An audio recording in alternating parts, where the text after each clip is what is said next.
Thank you. Senator Cantwell has left to vote, and so I'll recognize myself for 5 minutes to question the witness. And so before I begin my questions, I do want to take a moment to express my condolences to the families who were killed in the fatal crash of a medical transport flight near Stagecoach, Nevada on Friday. And I am so thankful for our first responders, for the hardworking people at the National Transportation Safety Board, who my team has been in touch with. We'll continue to follow it. Our hearts go out to those families. And I'd also briefly like to speak about concerns I have about the nominee's qualifications for the important position to which he's been nominated. Travel and tourism, the backbone of Nevada's economy. Our airports are the gateways to everything that we have to offer, everything that we do. And therefore, it is incredibly critical that we have an FAA administrator with deep experience promoting safe, efficient air travel. And so I do look forward in the coming weeks to learning more about your record, Mr. Washington, and whether you're adequately prepared for the position. And so I have a number of important policy questions to ask. First, I am also going to thank you for your service to this nation. We are indebted to you for that, and we thank you. And I'm going to turn to my questions. One of them is about airport obstruction analysis, and I'd hope you agree, just like all of us, safety of passengers' crew is the most important aspect of airport operations. Excuse me. This is equally true at Harry Reid International Airport in Las Vegas, which saw a record 52 million travelers in 2022. But our airport, like so many others across the country, have been left unable to raise critical safety and security concerns about nearby obstructions through FAA's current obstruction evaluation airport airspace analysis process. And I know it's a long title, but it is so important. We have to ensure that this obstruction analysis is robust, it involves all stakeholder input, and in particular takes in the safety and security those concerns of their airports seriously.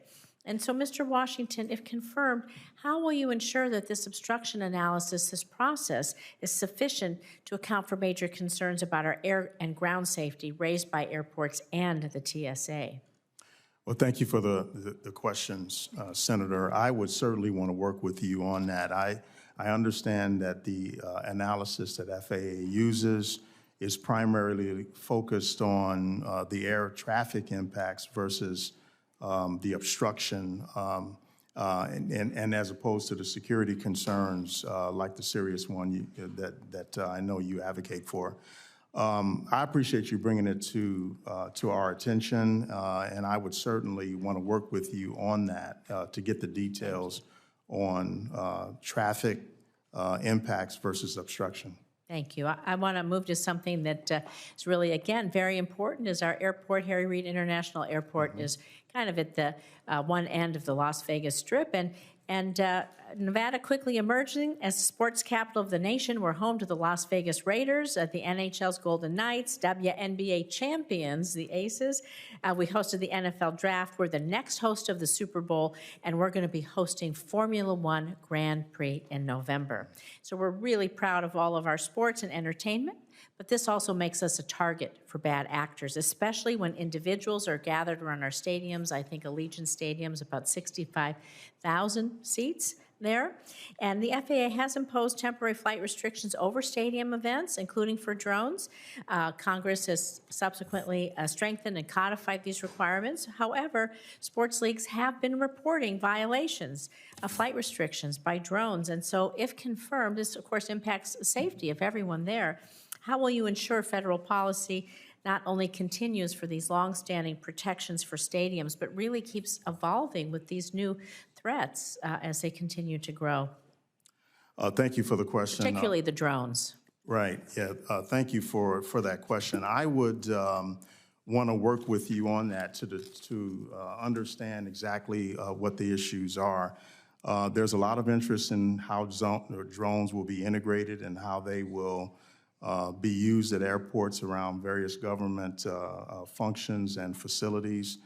If confirmed, I would certainly want to work closely with you on that and the topic under reauthorization as well. Yeah, the drones are increasingly growing, and they're getting smaller and growing in strength, so we have to address that.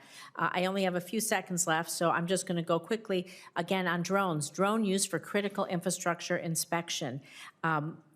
There's bipartisan legislation I introduced with Senator Bozeman and Blumenthal authorizing $100 million in competitive grants, allow our cities local governments to purchase and operate small drones. They can go in and out of bridges and through tunnels, and they can take pictures and see things that might be more difficult for humans to get to. So we've been seeking technical assistance for some time. Will you commit to working with us, if confirmed, at the very least, to provide formal FAA feedback so we can use this technology for safety for our critical infrastructure? Absolutely, Senator. Absolutely. Commit to working with you. Thank you. I am